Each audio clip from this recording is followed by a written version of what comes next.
નમસ્કાર દર્શક મિત્રો, આપણે ત્યાં એક સાખીમાં ગવાય છે, સંત સપૂત અને તુંબડા ત્રણેયનો એક સ્વભાવ, એ તારે પણ બોડે નહીં એને તાયરા ઉપર ભાવ. સંત સપૂત એટલે કે સારા પુત્રો, સારા દીકરા, અને તુંબડું એ ત્રણેયનો એક સરખો સ્વભાવ, એ કોઈ દિવસ તમને ડૂબાડે નહીં, હંમેશા તારે. હું આજે અહીં બેઠો છું ઉપલેટા તાલુકાના ગધેથળ ગામ પાસેના ગાયત્રી આશ્રમે, પરમ પૂજ્ય લાલબાપુના આશ્રમે, ગાયત્રી ઉપાસક લાલબાપુના આશ્રમે. એવા એક સંતને ત્યાં આપણે બેઠા છીએ, ત્યારે એ સંતની સાથે કેટલોક સંતસંગ કરવો છે. સત્સંગ કરતાંય થોડો વધારે આગળ સંતસંગ. તો એ સંતસંગમાં આપ સૌનું સ્વાગત છે. બાપુ, આપને પ્રણામ, નમસ્કાર. નમસ્કાર. મારી સાથે અબ તકના મેનેજિંગ એડિટર સતીશભાઈ મહેતા સાહેબ બેઠા છે. સાહેબ, આપને પણ પ્રણામ. બાપુ, સૌથી પહેલાં તો એ કહો કે સમાજમાં ધર્મનો પ્રભાવ વધુ છે કે અભાવ વધુ છે? આ સમયમાં ધર્મનો અભાવ કરતા સમાજ ધર્મ શું છે એનો જ ખ્યાલ નથી. ધર્મ કેને કેવો એ જ ખ્યાલ નથી. અભાવ તો છે જ ખૂબ. મંદિરો ખૂબ બન્યા છે, કથાઓ ખૂબ થાય છે, ભજન કીર્તન થાય છે, પ્રસંગો ઉજવાય છે, ભગવાનને નામે પબ્લિક પણ ભેરી થાય છે. અભાવ તો ખરો જ. આપે પ્રશ્ન કર્યો એ બહુ સત્ય છે, પણ ધર્મ શું છે એ પેલી વ્યાખ્યાને જ આજ સમાજ સમજી શકતો નથી.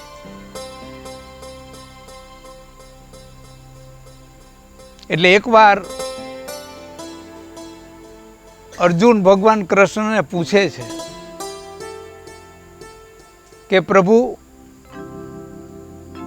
મનુષ્યએ કાયમી સ્નાન કરવું એટલે એ ધર્મ છે? કાયમી પૂજા કરવી ધર્મ છે? કાયમી સેવા કરવી ધર્મ છે? કાયમી દાન કરવું એ ધર્મ છે? દેવોને આરતી કરવી, ફૂલ ચડાવવી એ ધર્મ છે?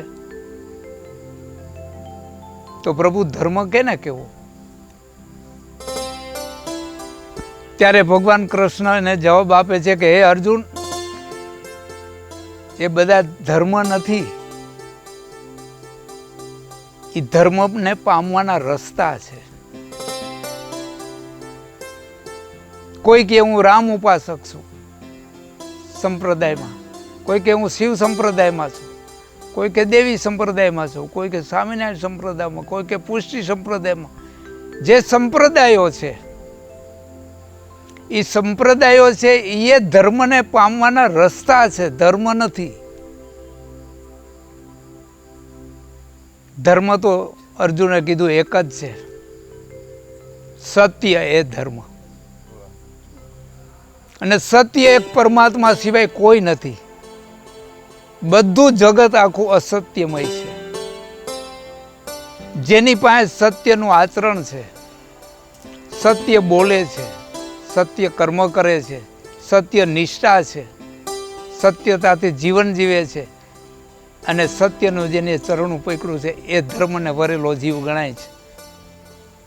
તો એ આજ ક્યાંય ધર્મને માણસ ઓળખી છે કે અસત્યમય જગત પોતપોતાના સ્વાર્થમાં, માયામાં, લાલચમાં, સ્વાર્થમાં ડૂબેલા સત્યની શોધ નથી કરી શકતા, એટલા જ ભટકી રહ્યા છે. લાલુભાથી લઈ લાલબાપુ સુધીની યાત્રા, કે એક સમય લાલુભા સમાજે જોયેલા હતા.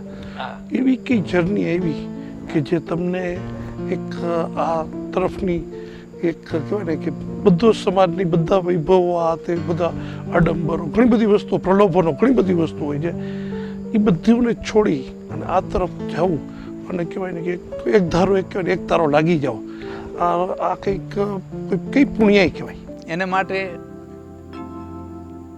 એક તો જબરજસ્ત વડીલોના, વડવાઓના, માતા પિતાના આશીર્વાદ, ગુરુજનોના આશીર્વાદ, અને પૂર્વનું અધૂરું રહી ગયેલું કર્મ એ આ જન્મમાં પ્રાપ્ત થયો એવું લાગે છે. અને મારી બાળપણની ભક્તિ, સાવ નાનો હતો ત્યારે ભણવા જતો, ખેતી કરતો હતો, અને મારું આ સ્થળ અહીંથી અહીંયા 500 ફૂટ જ જૂનું ગધેધર ગામ હતું. ડેમને હિસાબે ફરી ગયું, આમ 2 કિલોમીટર દૂર વહી ગયું. મારી આ જન્મભૂમિએ આ મેં મહેનત કરીને ખેતીવાડી બધું કર્યું, એટલે મારી કર્મભૂમિ આ અને તપોભૂમિ આ. એટલે કહેવાય ને કે તુલસીને પણ એના પોતાના ગામમાં તુલસીઓ થવું પીડ્યું હતું. પણ લાલુભાને લાલ બાપુ તરીકે આજે જે પૂછે છે, એ કઈ લોકો સાથેનો તમારો નાતો અને લોકોનો પ્રેમ, આજે આજુબાજુનું જે ગામમાં નાના માણસો બરાબર જે નાની રોજીરોટી કમાય છે, તમે કહ્યું છો કે આ લોકોનું ક્યાંક મારી ઉપરનું ઋણ છે, નાના માણસોનું ઋણ છે કે જે ઋણ કદાચ ચૂકવી શકે. આજે સંત એમ કહે નહીં તો પ્રજા એમ ઈચ્છે છે કે સંતનો અમને સત્સંગ મળે, અને તમે એમ કહો છો કે લોકોનું ઋણ મારી ઉપર છે, કે નાના માણસોના છે, તો એ તમને કેવો ભાવ જગાવ્યો છે? આ લોકો સાથેનો નાતો કેવો થયો છે? નાતો એવો છે, જ્યારે જ્યારે જેને જોઈ, શ્રીમંત છે, ગરીબ છે, ભિખારી છે, રોગી છે, જોયા પછી મનમાં એક જ વિચાર આવે છે કે મારામાં આત્મા છે, એ બધાયમાં છે.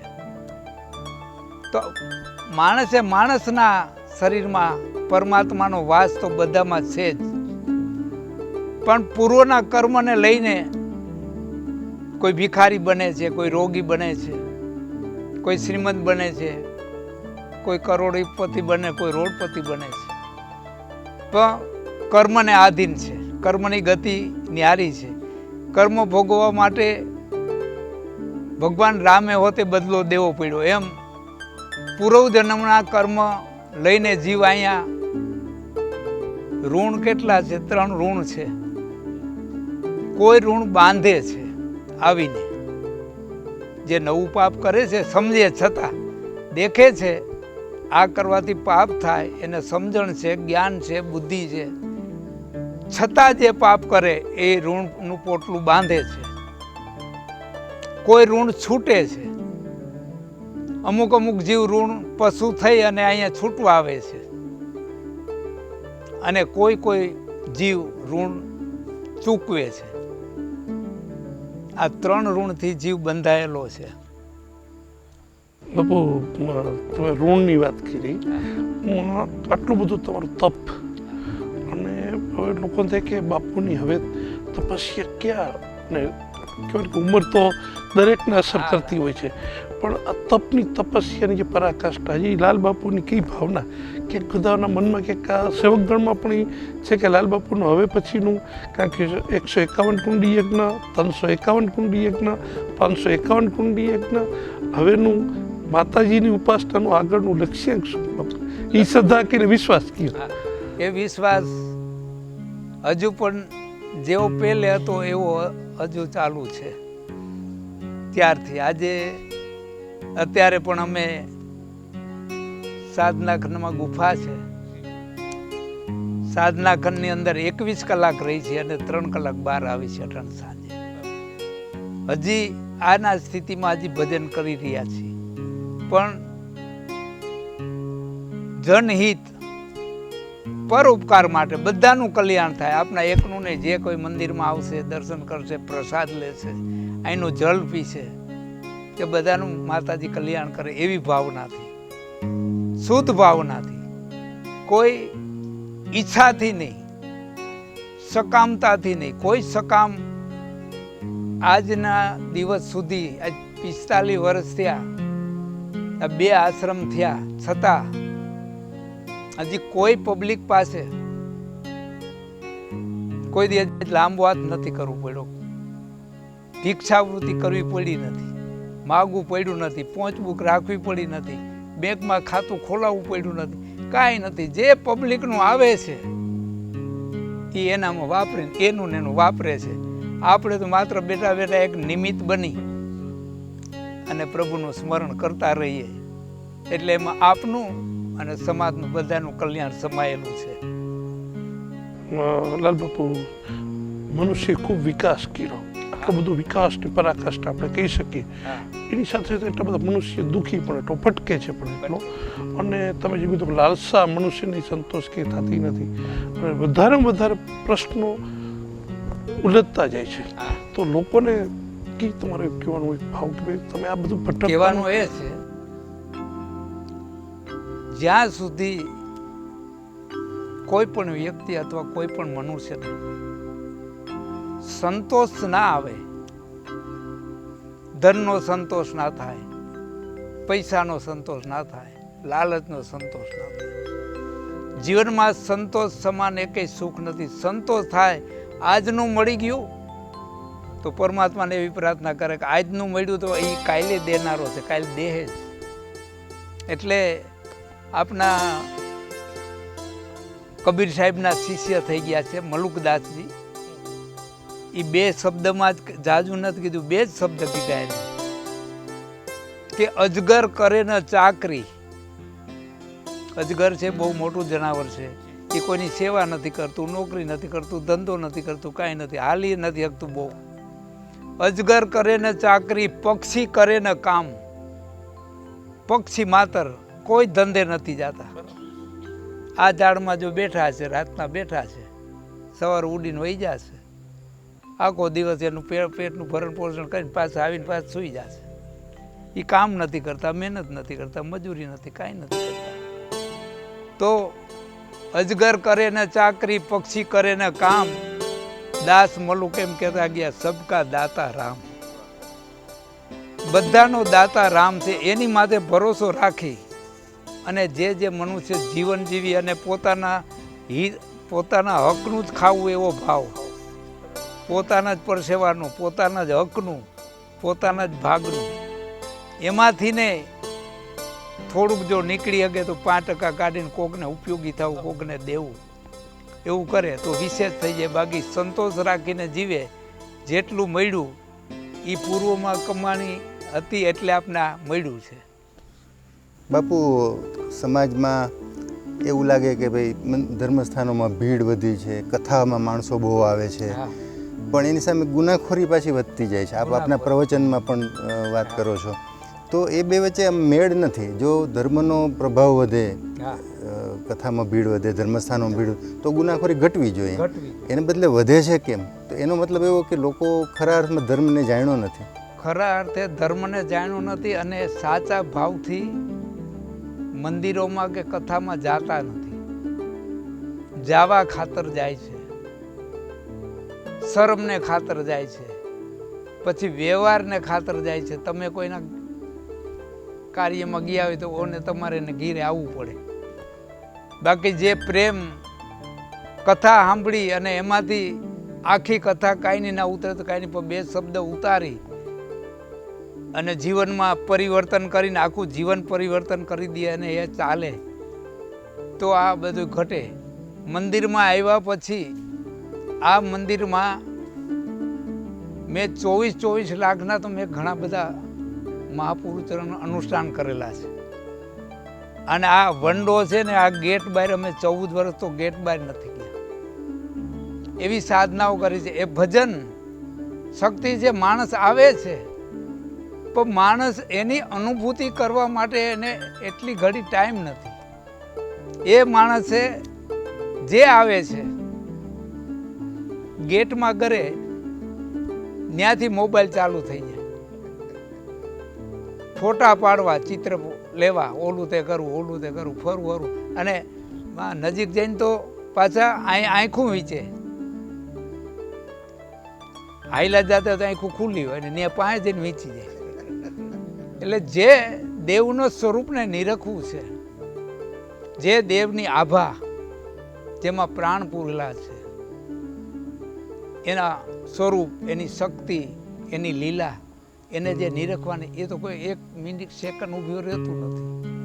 એ પછી જે ભૂમિમાંથી રાત દિવસ ધૂપ દીવા, આરતી, પૂજા, સ્તુતિ, પાઠ બધું થતું હોય, એ ભૂમિ માથે આપણે આવ્યા પછી આપણામાં કેટલો ફેર પડ્યો અથવા શું થયું એને માટે કમસે કમ અડધી કલાક એકાદા ખૂણોમાં બેસી અને અહીંના વાઇબ્રેશનને જો એ અનુભવે તો એની બુદ્ધિને શાંત થાય ને એને ખબર પડે કે આ ભૂમિ માથે શું છે. એ કોઈને ટાઈમ નથી. આવી અને ફોટા પાડી અને મજા કરી અને આજે ચાલુ આરતી હોય એટલી ઘડી જીરવાતું નથી. ચાલુ આરતીમાં એ નાસ્તા કરતા હોય ને આરતી ચાલુ હોય તો અહીંયા આવ્યા શું કરવા? એટલે એના હિસાબે માણસના મન સંકુચિત થઈ ગયા છે. એક તો ભગવાન માથે વિશ્વાસ રહ્યો નથી. બધા માણસના મનમાં એક એવો થઈ ગયું છે કે આપણે જ બધું કરી છે ને આપણેથી જ આ થઈ રહ્યું છે. જ્યારે આફત આવે ત્યારે પછી ભગવાન યાદ આવે છે. આફત કોરોના છે, હું એ વાત કરતો, કોરોના આવ્યો તો બધા મોઢે માસ્ક લઈને છેટા દૂર દૂર બધા ફરતા હતા. તો કોરોનાની બીક હતી, કોરોનાથી ડર્યા, ઈશ્વરથી 1% નથી ડર્યા. કોરોના વયા ગયા પછી જે ધંધા કરનારા એ જ ધંધા ચાલુ કરી દીધા પાછા.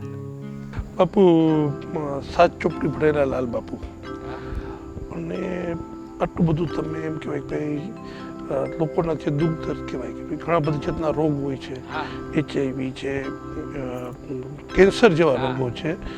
તો લાલબાપુ કોઈ એવો ચમત્કાર છે, લોકો એમ માને છે ચમત્કાર છે કે શું છે, કઈ ટાઈપનું જ્ઞાન છે કે તમે એક કોઈનું દર્દ છે એક પલવરમાં મટાડી શકો છો? તો એક લોકોને પણ એમ થાય કે લાલબાપુ કંઈ છે શું, લાલબાપુ છતાં આટલા સરળ કેમ છે? એ સમજકાર નથી. જે દુઃખ દર્દ મટે છે એનું કારણ, જે દુઃખ લઈને આવે છે, જે દર્દી હોય છે એ દવાખાને જાય ને તો ડોક્ટર એને ભગવાન લાગે અને ડોક્ટરને વિનંતી કરે મને સાજો કરી દેજો. વૈદ્યને માટે ડોક્ટર, દર્દીને માટે વૈદ્ય ભગવાન છે. એમ અહીંયા એ દુઃખ લઈને આવ્યા છે અને દર્દને લઈને આવ્યા એટલે તાહું તેને એવો ભાસ થાય છે કે બાપુ કાંઈ ગમે તે વસ્તુ આપશે તો આપને મટશે. એ ભાવ થયો. પછી આપણે એટલા સમયથી સ્મરણ કરી છે એ દુઃખી જીવને જોઈ, એના દુઃખને જોઈ, એના જીવનને જોઈ અને આપણામાં કરુણા ઉત્પન્ન થાય, એક ભાવ ઉત્પન્ન થાય કે બિચારા કેટલું બધા હેરાન છે.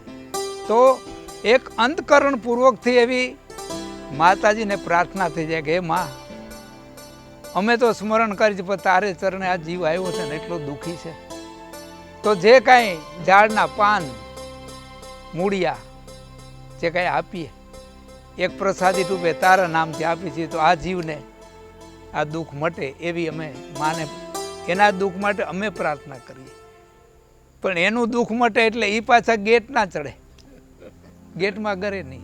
પણ આપણે એ જોયું નથી. એ પછી આવે કે ના આવે પણ આપનું હૃદય દ્રવી જાય. બાપુ માના ચરણની વાત કરી, માથી મોટું કાંઈ નથી, અને માથી મોટા સંત કે ભાઈ કે માં સુવડાવે અને સંત જગાડે.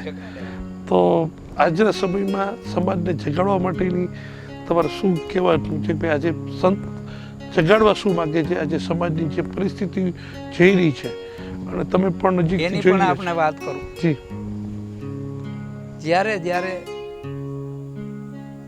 સમય આવે છે,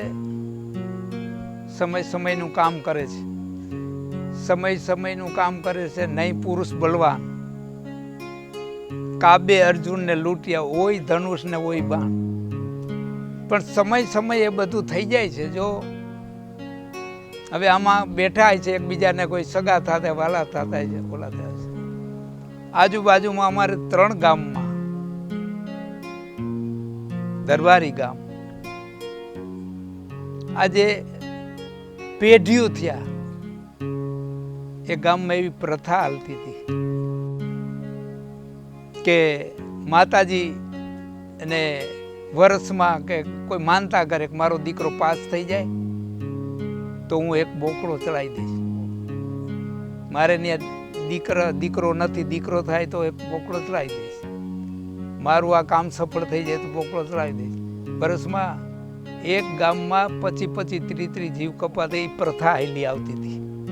આ હમણાં 8 વર્ષની જ વાત કરું છું. એક ગામમાં તો એવું હતું, એક કુટુંબમાં પેલા ખોરાનો દીકરો જન્મે એટલે ગામથી 3 કિલોમીટર દૂર ખોડિયાર માતાજીનું મંદિર. હવે ખોડિયાર માતાજી છે ચારણ આઈ કહેવાય. તો પેલા ખોરાનો દીકરો જન્મે એટલે ઘેટો ચડાવે. એ પેઢીઓથી હાલતું. હવે અંધશ્રદ્ધામાં એવા 3 ગામમાં ચાલતું. આજ એ લક્ષ્યમાં લઈ એ બધા ગામના આગેવાનોને બોલાવી શાસ્ત્રો ને વેદોક્ત રીતે એને સમજાવી કે તમે આ જે જીવને ચડાવો છો એ માતાજીએ એકય બટકું ચાખ્યું એવું તમે દેખ્યું, ખાતા જોયા? એમાં એ રાજી છે એ તમને કેમ ખબર પડે છે? અને તમારે ને આ દીકરો જન્મે અને તમે કોકના દીકરાને હણી નાખો તો એ તમારા દીકરાની આયુષ વધે કે ઘટે? એ દીકરો સુખી થાય કે દુઃખી થાય? આ ન કરાય. એને માટે અમે અમારા આશ્રમ તરફથી એના ગામમાં ગયા. અમારા આશ્રમ તરફથી આખા ગામને જમણવાર રાખ્યું અને એને સભા ભેરી કરી અને એ 2-3 ગામમાં પ્રતિજ્ઞા કરાવીને આજે એ જીવ હિંસા બંધ કરાવી. લાલ બાપુની કરુણા.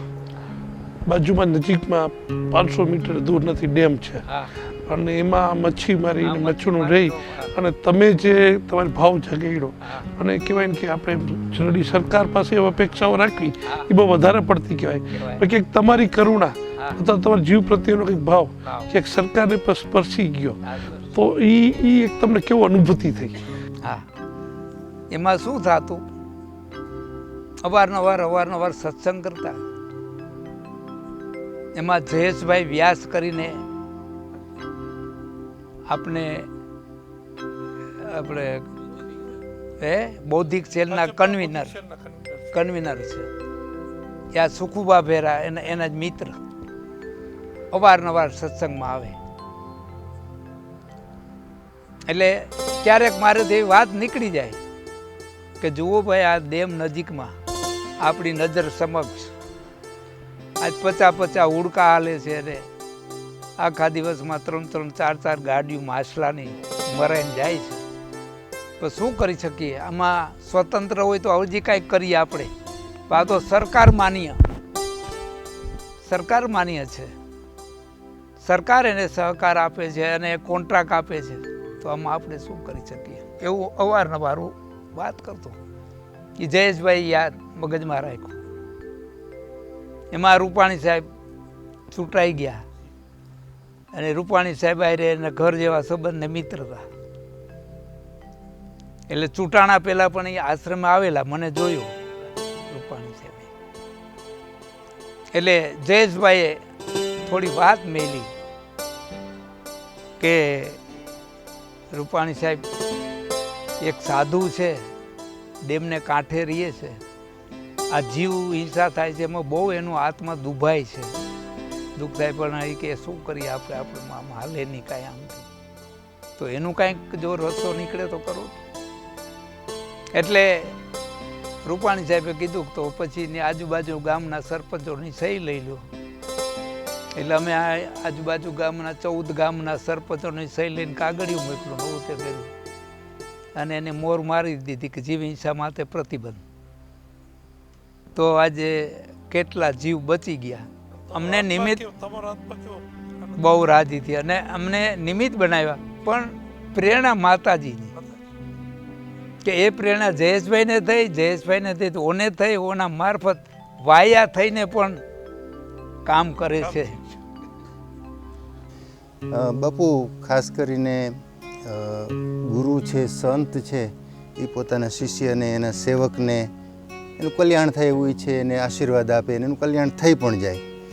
એના બદલામાં સંતે ગુરુએ પોતાની જે પુણ્યની બેંક જમા કરેલી હોય તપશ્ચર્યાની, હા. એમાંથી કંઈ ચૂકવવું પડતું હોય છે, એનું કંઈ ઓછું થતું હોય છે એમાં? ઓછું થાય. લોકોને તો આશીર્વાદ જોઈએ છે, હા. પણ સાધુએ સંતે પછી શું ભોગવવું પડતું હોય છે?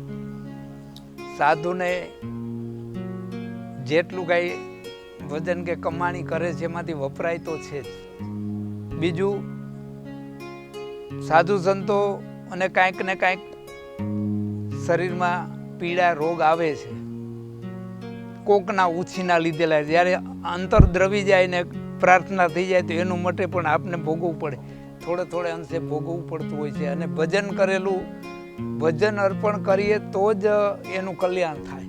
એ તો કાંઈ કરતા નથી, પણ છતાં આપણું ભજન વાપરી, આપણી મહેનત કરેલું મળેલું એ વાપરીને એના જીવને એને શાંતિ મળે એ ઉગારવા માટે આપણે કરતા હોય છે. પણ એને ભાવ જાગતો નથી. એને ભગવાન માથે કે આપના માથે એ આવ્યા હતા સુધી ડૉક્ટરોને વૈદ્ય વાલા હોય જ્યાં સુધી દવાખાનો હોય, પછી કોઈ દર્દી ડૉક્ટરને પગે લાગવા ગયો કે મને તમે મટાડી દીધું, હું તમે પગે લાગવા આવ્યો છે, એમ કોઈ જાય છે? નથી જાતા. એટલે માણસ આજ સ્વાર્થી ને એટલા બધા લાલચુ થઈ ગયા છે, પણ છતાં સંતોના જીવનમાં દયા ને કરુણા અને ભક્તિને હિસાબે પ્રેરણા હોય છે. એટલે પોતાનું પણ વાપરીને કોકનું કલ્યાણ કરવાની ભાવના એમાં વધારે હોય છે. બાકી જે જીવ કર્મ કરીને એને ભોગવવાનું હોય એ ભોગવવાનું હોય, એવું ભોગવવામાં ભાગ પડાવીએ એટલે આપણે એ ભોગવવું પડે. બાપુ, ખાસ કરીને ભારત દેશમાં આપણે ત્યાં આપણું સંસ્કૃતિ છે, આપણા રીત રિવાજો છે, આટલા બધા સંતો છે, વિશ્વમાં બીજે ક્યાંય આવું છે ને એટલું બધું ધર્મનું મહત્ત્વ છે, લોકો ભલે માને છે નથી માનતા.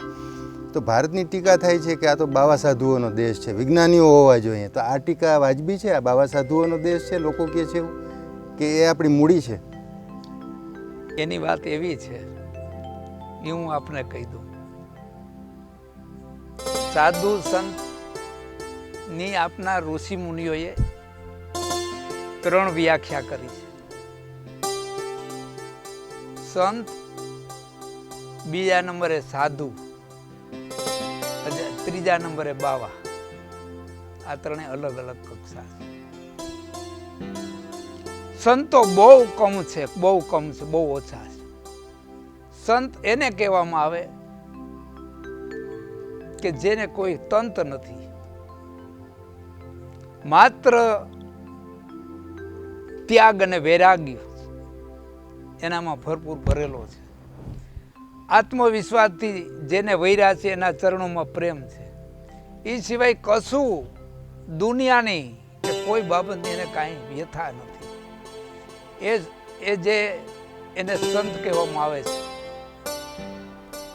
સાધુ જે સાધના કરે છે, તપ કરે છે, સમાજ સુધારક હોય છે, સમાજનું કલ્યાણ કરે છે, પોતાને જીવન જીવવાની સાધ છે કે હું કોણ છું, હું મનુષ્ય છું, હું કરવા આવ્યો છું, હું કરી રહ્યો છું, એવી જેને ભાન છે એ સાધુ. સંત અને સાધુ આ 2.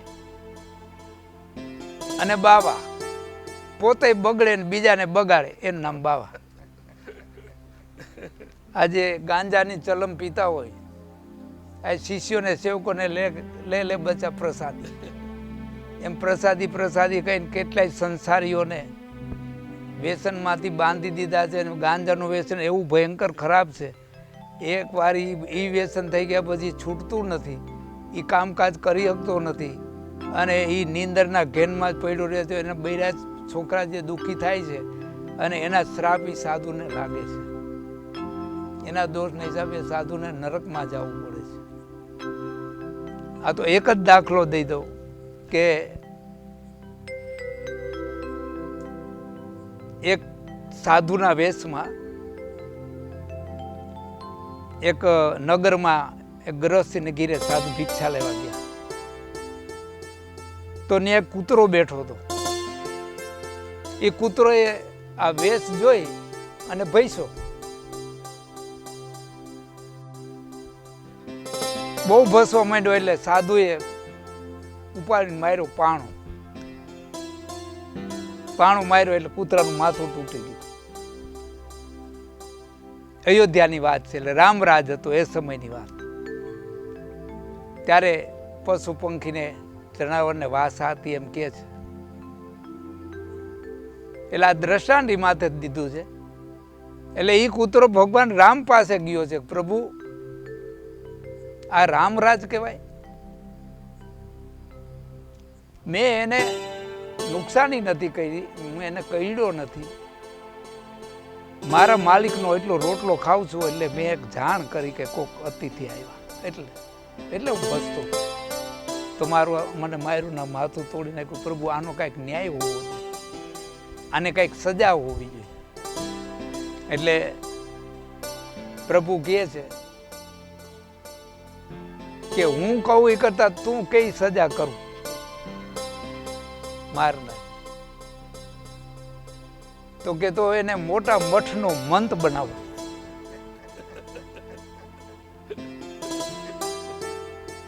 જેને આખી જિંદગી માલ મલીદા ખાધા ને મજા મજા કરીને આખી દુનિયાનું ભેરું કરીને મજા મજા કરે, મોટો મંત ઈ થઈ જાય ને એટલે ખાટું ભરી જાય. એટલે કે તને માર્યું તોય તું એવું કહેશું મોટો મંત બનવાનો.